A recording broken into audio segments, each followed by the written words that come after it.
यस दिनेश खबरका साथमा कैलाली अस्पताल प्राली, जिल्ला प्रशासन कार्यालय अगाडि, पशुपति टोल धनगढी। किसान ट्रेडिङ कन्सन प्राइभेट लिमिटेड अब तपाईको सेवामा। सम्पर्क 091 521 242। माया मेट्रो हस्पिटल प्राली, चटकपुर 3 धनगढी कैलाली। फाइबर एनर्जी साथै न्युट्रिएन्ट भएको वेस्ट बेक बिस्किट्स। हेल्दी खाऊ, ह्याप्पी रहौ।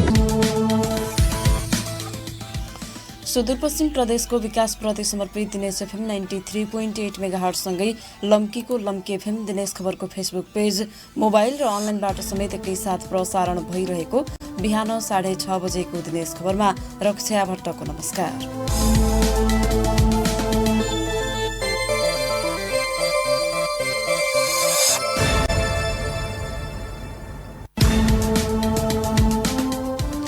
सुरुमा प्रसारणका प्रमुख खबरहरू। सुदूरपश्चिम सरकारको कार्यकाल सकिनै लाग्दा पनि स्थायी राजधानीमा संरचना निर्माणको योजना अलपत्र, जग्गाको भोगाधिकार नहुँदा विनियोजित बजेट खर्च भएन। स्थानीय तह निर्वाचनको मुखमा सुदूरपश्चिमबाट मजदुरीका लागि भारत जाने क्रम झन बढ्यो। स्वरोजगारका लागि पटक पटक बाँडिएका आश्वासन पूरा नभएको गुनासो। शिक्षकहरू आयोगको तयारीमा जुटेपछि सुदूरपश्चिमका स्थानीय तहहरू धमाधम विद्यालय बन्द गर्न थाले। वार्षिक परीक्षाको मुखमा पठन पाठन ठप्प हुँदा विद्यार्थी चिन्तित। र सुदूरपश्चिममा स्थानीय तह निर्वाचनमा गठबन्धन नगर्ने कङ्ग्रेस प्रदेश समितिको अडान। माओवादी र समाजवादीले प्रदेश सरकारमा कङ्ग्रेसलाई ल्याउन नचाहेको आरोप। कैलालीको धनगढी उपमहानगरपालिकाबाट सशस्त्र प्रहरीले भन्सार छलीका गरगहना बरामद गरेको छ। सोमबार धनगढी उपमहानगरपालिका वडा नम्बर 2 मित्रनगरबाट सुन चाँदीका गरगहना बरामद भएको सशस्त्र प्रहरी बल नेपाल नम्बर 34 गढ हेडक्वार्टर कैलालीले जनाएको छ। प्रहरीका अनुसार भारतबाट भन्सार छलेर ल्याइएका 36,08,390 मूल्य बराबरका गहना बरामद गरिएको हो। बरामद गहना राजस्व अनुसन्धान कार्यालय कोहलपुर पठाइएको हेडक्वार्टरले जनाएको छ।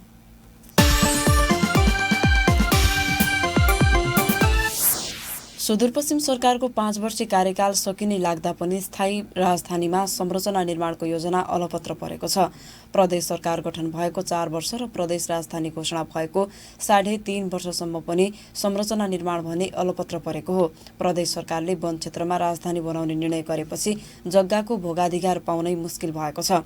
राजधानी स्थापनाका लागि वर्षेनी बजेट विनियोजन हुँदै आए पनि जग्गाको भोगाधिकार नहुँदा खर्च हुन सकेको छैन। सहकर्मी वीरेन्द्र भट्टको रिपोर्ट। सुदूरपश्चिम प्रदेश सभाको 2/3 भन्दा बढी मतबाट 2075 असौज 12 गते कैलालीको गोदावरी नगरपालिका वडा नम्बर 2 र 4 स्थित तेघरीमा राजधानी बनाउने घोषणा भएको थियो। तर संघीय सरकारले जग्गाको भोगाधिकार हस्तान्तरण नगर्दा पूर्वाधार निर्माणको प्रारम्भिक काम समेत हुन सकेको छैन। 4 किल्ला नाप जाँच गरेर 30,07,237 वर्गमिटर जग्गाको स्वामित्व दिन प्रदेशले सँगसँग माग गर्दै आए पनि अहिलेसम्म कुनै काम भएको छैन। हरेक वर्ष राजधानी निर्माणको नाममा प्रदेश सरकारले बजेट विनियोजन गर्दै आए पनि जग्गाको भोगाधिकार नपाउँदा विनियोजित बजेट खर्च हुन सकेको छैन। प्रदेशको भौतिक पूर्वाधार विकास मन्त्रालयका प्रवक्ता मोहन बहादुर कुँवर, त्यसको कामको प्रक्रिया अहिलेसम्म अगाडि बढेको छैन। मैले त्यतिसम्म इन्फर्मेसन भएको जानकारी गराएँ हैन। प्रदेश सरकारले स्थायी राजधानी तोकिएको स्थानको संरक्षण, पर्खाल निर्माण तथा सम्भाव्यता अध्ययनका लागि भन्दै आर्थिक वर्ष 2076-77 मा 5 करोड र गत आर्थिक वर्षमा 2 करोड 74 लाख बजेट विनियोजन गरेको थियो। प्रदेशको नाम र स्थायी राजधानी स्थल तोक्न सफल भएको प्रदेश सरकारले संघबाट जग्गाको भोगाधिकार भने कार्यकाल सकिनै लाग्दा समेत पाउन सकेको छैन। राजधानी निर्माणका लागि संघीय सरकारसँग पटक पटक जग्गा भोगाधिकारको विषयमा छलफल गर्दा पनि काम हुन नसकेको सुदूरपश्चिम प्रदेश सरकारका प्रवक्ता पूर्णा जोशीको दाबी छ।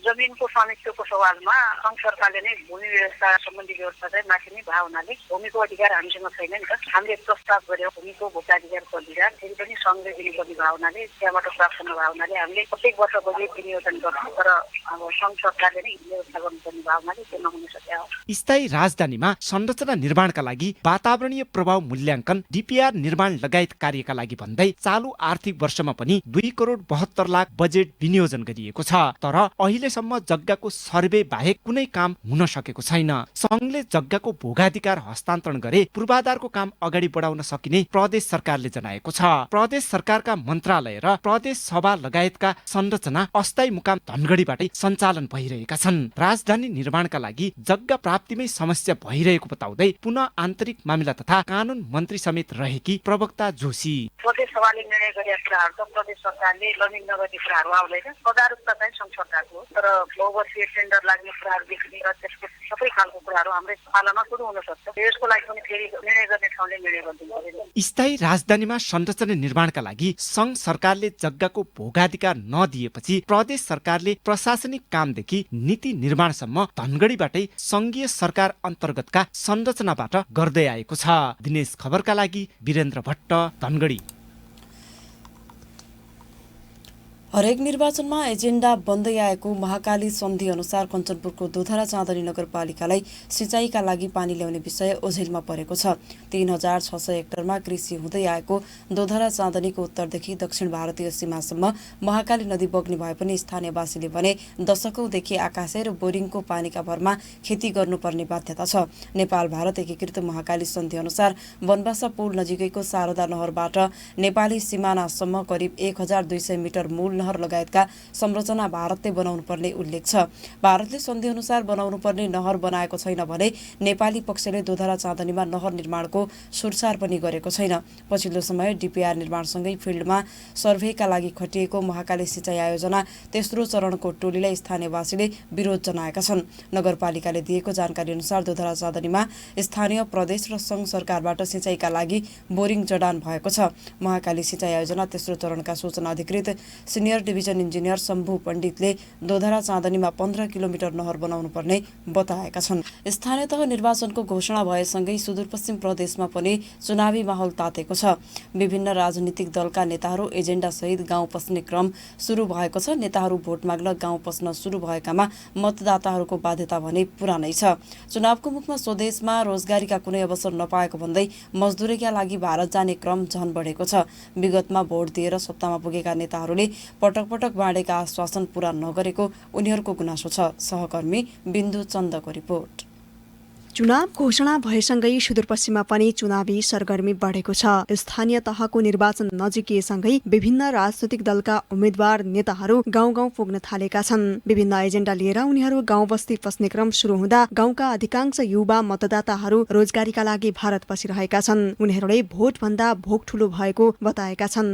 त्रिनगर गौरी फन्टानाकामा भेटिएका तुलाराम सार्की। बाध्यता परिस्थितिले गर्दा जानै पर्छ। के पाइयो र के चाहियो? पाए नेपालमै रोजगार हुन्थ्यो। नेपाल सरकारले अब नेपालमै रोजगार दिए, नेपालमै बस्यो, अर्काको देश किन गुलामी गर्न जानु पर्थ्यो? सोमबार त्रिनगर गौरीफन्टा नाका भएर भारत पस्नेहरूमध्ये कतिपयका त आफन्त नै निर्वाचन लड्ने तयारीमा छन्। उनीहरूलाई चुनावमा भोट तथा प्रचार प्रसारका लागि रोक्न आग्रह पनि भइरहेको थियो। तर पटक पटक भोट दिएर सत्तामा पुगाइएका नेताले स्वदेशमा रोजगारीको वातावरण बनाउन नसकेको आक्रोश भारत पस्नेहरूमा देखिन्थ्यो। सीमामै भेटिएका डडेलधुराको आलेतालका शेरबहादुर विष्ट। देशमा बसेर कमाएर खाए मान्छे हामीले जानै पर्यो नि त। अहिले हामीले प्रचार गर्दाखेरि कुन पार्टी चाहिँ हामीलाई के दिने दिन्छ? कसैले प्रचार गर्न सकिन्छ, कसैले पनि केही पनि दिने के आशा गर्ने? न त नौकरी मिल्छ। अहिले युवाहरूले पनि अब प्रदेश जानुपर्ने हुन्छ। अघिल्लो चुनावमा पनि विभिन्न एजेन्डा बोकेर नेताहरू गाउँ गाउँ पुगेका थिए, तर ती एजेन्डा पूरा गर्न नसकेको र फेरि पुराना एजेन्डा लिएर भोट मागिरहेको समेत उनीहरूले बताएका छन्। भोटका लागि अहिले विभिन्न प्रलोभन देखाउने, आश्वासन दिने तर जितिसकेपछि फर्केर समेत नहेर्ने गरेको गुनासो उनीहरूले गरेका छन्। कैलालीको हसुलियाका झङ्कर कुमाल। नेताहरूलाई जिताउनको लागि अब आउँछन् होइन, यस्तो गर्छौँ उस्तो गर्छौँ, जतिखेर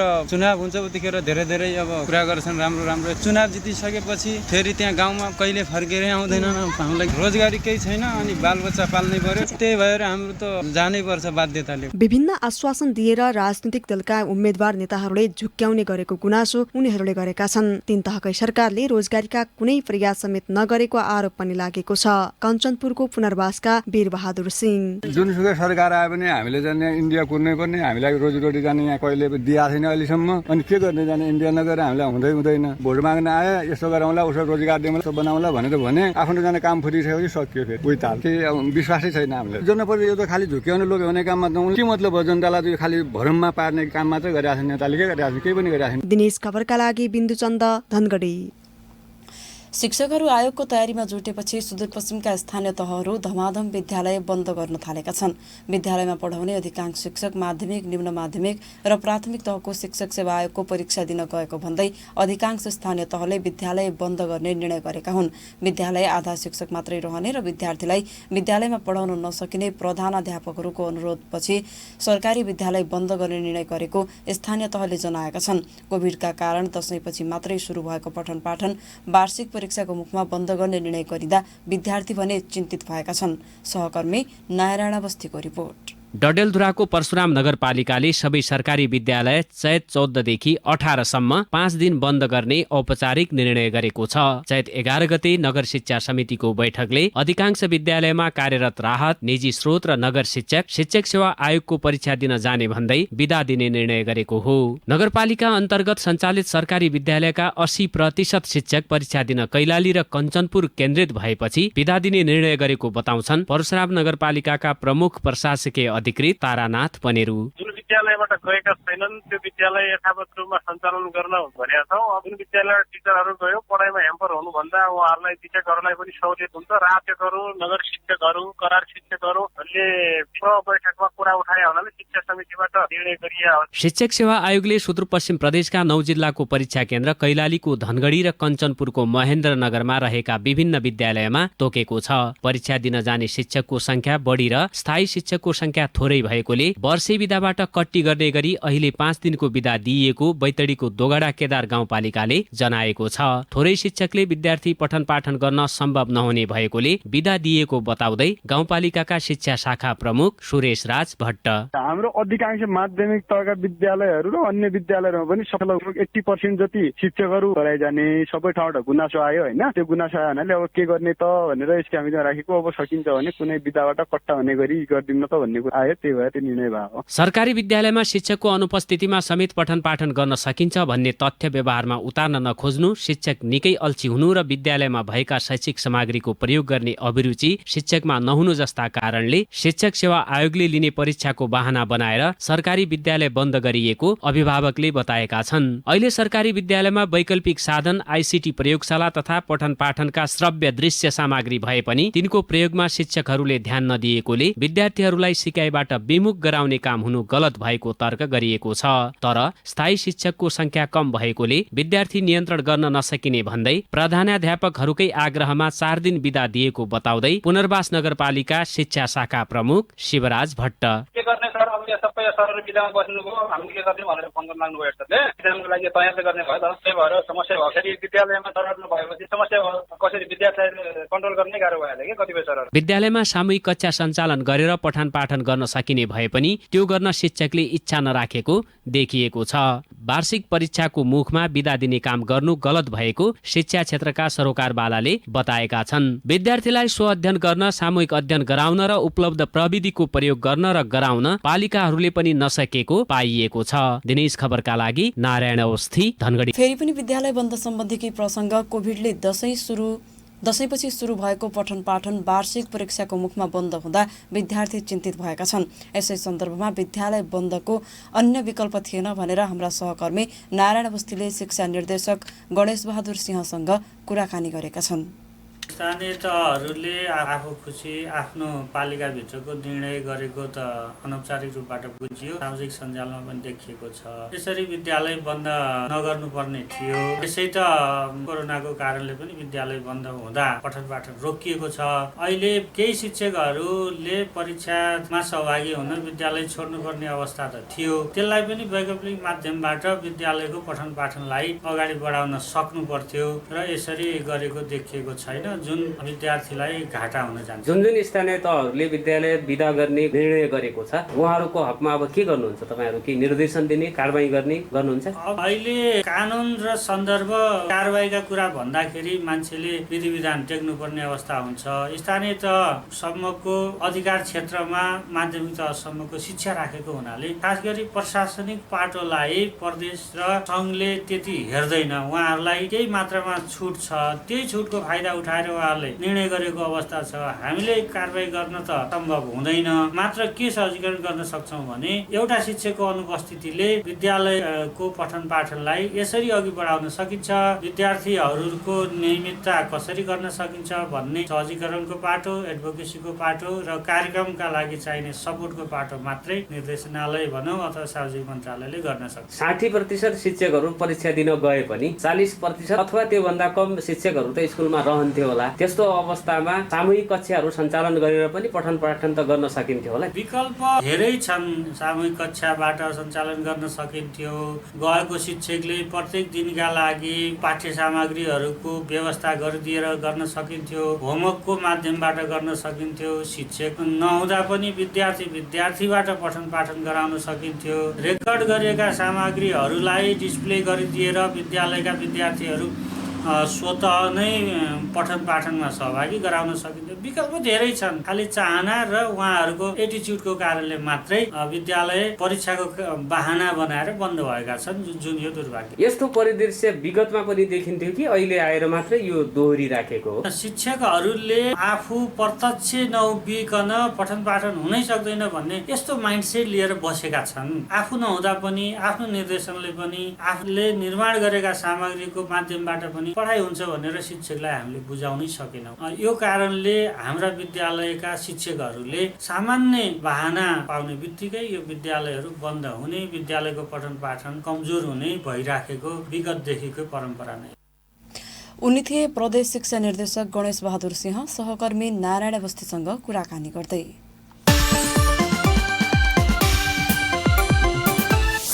अब बाँकी खबर। नेपाली कांग्रेसका सुदूरपश्चिम प्रदेश सभापति वीरबहादुर बलायरले स्थानीय निर्वाचनमा चुनावी गठबन्धन नहुने दोहोर्याएका छन्। गत महिना डोटी र केही दिन अघि दार्चुलामा आयोजित कार्यक्रममा हालको 5 दलीय गठबन्धन स्थानीय तहको निर्वाचनमा नहुने बताएका उनले सोमबार डडेलधुरा पुगेर पनि सो कुरा दोहोर्याएका हुन्। प्रेस युनियन डडेलधुरा शाखाले गरेको पत्रकार सम्मेलनमा बोल्दै उनले सिंहदरबारका लागि गठबन्धन भए पनि स्वच्छ रूपमा गठबन्धन नहुन सकेको तर्क गरेका छन्। चुनाव नजिकै गर्दा पनि सुदूरपश्चिममा गठबन्धनबारे अहिलेसम्म कुनै छलफल नभएको उनको भनाइ थियो। बलायरले नेकपा माओवादी केन्द्रका अध्यक्ष पुष्पकमल दाहाल प्रचण्ड बारम्बार डराइरहने भएकोले कहिले एमाले र कहिले कांग्रेससँग मिल्ने गरेको बताए। प्रचण्ड र माधव नेपालको पार्टी फलाउन आफ्नो पार्टीमा आगो लगाउन नसकिने उनको तर्क थियो। उनले माओवादी र समाजवादीले प्रदेश सरकारमा कांग्रेसलाई ल्याउन नचाहेको आरोप पनि लगाए। तर कांग्रेस सभापति शेरबहादुर देउवाले भने अबको चुनावमा गठबन्धन गरेरै जानुपर्ने बताउँदै आएका छन्।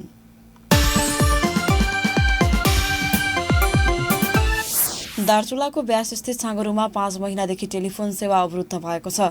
स्काई टावर रहेको छाँगरुमा हिमपातका कारण टेलिफोन सेवा अवरुद्ध भएको हो। गत मङ्सिरको हिमपातपछि छाँगरुमा टेलिफोन सेवा अवरुद्ध भएको छ। हिमपातका कारण अहिले पनि सो क्षेत्रको टेलिफोन सेवा सञ्चालन गर्न नसकेको नेपाल टेलिकमका कार्यालय प्रमुख कृष्णबहादुर गुरुङले बताए। नेपाल टेलिकमको स्काई टावर राखिएको क्षेत्रसम्म अहिले पनि हिउँ नपग्लिएका कारण जान सकिने अवस्था नरहेको बताउँदै गुरुङले हिउँ पग्लिएपछि वैशाखपछि मात्रै फोन सेवा सञ्चालन गर्न सकिने बताए। सशस्त्र प्रहरीका लागि एन्टिसेन मार्फत जडान गरिएका 2 फोन लाइन भने सञ्चालन गरिएको छ। सशस्त्र प्रहरीले पनि महिनौं दिन सञ्चारविहीन हुनु परेको थियो। अहिले कार्यालय प्रमुख गुरुङले आफै छाँगरु पुगेर सशस्त्र प्रहरीको फोन लाइन सञ्चालन गरिएको जानकारी दिए। र सुदूरपश्चिम प्रदेश लोकसेवा आयोगले आह्वान गरेको तहविहीन वनरक्षक पदको विज्ञापन खारेज गर्न माग गरिएको छ। थारू कल्याणकारी सभा कैलाली सहित 11 सङ्घ संस्थाले उक्त विज्ञापन संविधान विपरीत खुलाएको भन्दै खारेज गर्न माग गरेका हुन्। आफूहरूलाई उपेक्षा गरेर समानुपातिक समावेशी सहभागिताका सिद्धान्तलाई लत्याएको उनीहरूको आरोप छ। संविधानमा थारू क्लस्टरलाई उल्लेख गरेको र थारू आयोगको व्यवस्था रहेको अवस्था हुँदाहुँदै लोकसेवा आयोगले अरू जात-जाति वर्ग समुदायको कोटा निर्धारण गरेको तर थारू समुदायका लागि कोटा निर्धारण नगरेको भन्दै विरोध जनाइएको हो। प्रदेश लोकसेवा आयोगले गत बुधबार प्रदेश निजामती सेवा अन्तर्गत नेपाल वन सेवा जनरल फरेस्ट्री समूह तहविहीन वनरक्षक पदका लागि खुला तथा समावेशी गरी 167 पदमा विज्ञापन खुलाएको थियो। प्रसारणको अन्तमा प्रमुख खबरहरू पुनः एकपटक। सुदूरपश्चिम सरकारको कार्यकाल सकिनै लाग्दा पनि स्थायी राजधानीमा संरचना निर्माणको योजना अलपत्र, जग्गाको भोगाधिकार नहुँदा विनियोजित बजेट खर्च भएन। स्थानीय तह निर्वाचनको मुखमा सुदूरपश्चिमबाट मजदुरीका लागि भारत जाने क्रम झन बढ्यो। स्वरोजगारका लागि पटक पटक बाँडिएका आश्वासन पूरा नभएको गुनासो। शिक्षकहरू आयोगको तयारीमा जुटेपछि सुदूरपश्चिमका स्थानीय तहहरू धमाधम विद्यालय बन्द गर्न थाले। वार्षिक परीक्षाको मुखमा पठन पाठन ठप्प हुँदा विद्यार्थी चिन्तित। र सुदूरपश्चिममा स्थानीय तह निर्वाचनमा गठबन्धन नगर्ने कङ्ग्रेस प्रदेश समितिको अडान। माओवादी र समाजवादीले प्रदेश सरकारमा कङ्ग्रेसलाई ल्याउन नचाहेको आरोप। देश दिनेश खबरका साथमा कैलाली अस्पताल प्राली, जिल्ला प्रशासन कार्यालय अगाडि, पशुपति टोल धानगढी। किसान ट्रेडिङ कन्सर्न प्राइभेट लिमिटेड अब तपाईको सेवामा। सम्पर्क 091 521 242। माया मेट्रो हस्पिटल प्राली, चटकपुर 3 धनगढी कैलाली। फाइबर एनर्जी साथै न्युट्रिएन्ट भएको वेस्ट बेक बिस्किट्स। हेल्दी खाऊ, ह्याप्पी रहौ। अवस्था दिनेश एफएम 93.8 मेगाहर्ज सँगै लम्कीको लम्की एफएम दिनेश खबरको फेसबुक पेज, मोबाइल र अनलाइनबाट समेत एकैसाथ प्रसारण भइरहेको बिहान 6:30 बजेको दिनेश खबर सकियो। साँझ 6:30 बजे अर्को दिनेश खबर लिएर आउने नै छौँ। तपाईँ भने दिनेश एफएम सुन्दै र दिनेशखबर.com पढ्दै गर्नुहोला। अहिलेको समाचार बुलेटिनबाट रक्षा भट्ट पनि बिदा हुन्छु। नमस्कार, शुभ दिन।